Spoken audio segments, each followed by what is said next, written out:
Du 23 au 25 juillet 1900 se tenait à Londres la première conférence panafricaine au Westminster Town Hall. Cet événement capital fut à l'initiative du Trinidadien Henry Sylvester Williams, qui sera avocat au barreau de Londres et connu pour l'efficacité de ses plaidoiries en faveur des Noirs de la Gold Coast et de l'Afrique du Sud. Il fonda le 24 septembre 1897 l'African Association afin d'encourager un désir d'unité et de faciliter des relations amicales entre Africains en général, de promouvoir et de protéger les intérêts de tous les sujets proclamant leur descendance africaine et de lutter contre les difficultés économiques et sociales ainsi que toutes les formes de discrimination et d'exploitation frappant tous les sujets africains de l'Empire. La même année, il lança l'idée d'organiser une conférence destinée à sensibiliser l'opinion publique sur la situation des Noirs dans l'Empire. Il sera appuyé par les Haïtiens Benito Sylvain et Anténor Firmin qui apporteront une aide considérable à la tenue de cet événement.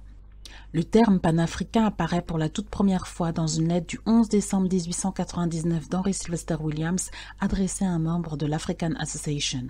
Prévue en mai 1900, la conférence se déroula du 23 au 25 juillet de la même année, peu après l'Exposition universelle de Paris et la Conférence mondiale pour l'entreprise religieuse à Londres.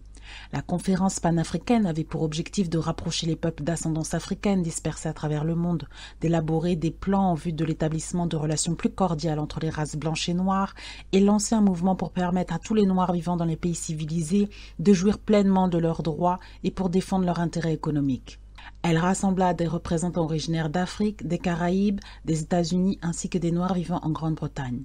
À la suite de cette conférence, l'African Association est devenue la Pan-African Association dans le but de garantir les droits civiques et politiques des Africains et de leurs descendants partout dans le monde. Pour aller plus loin, je vous conseille les livres suivants: La naissance du panafricanisme, les racines caraïbes, américaines et africaines du mouvement au XIXe siècle de Rouno Lara, et aussi Africa Unite, une histoire du panafricanisme d'Amzad Boukari Yabara.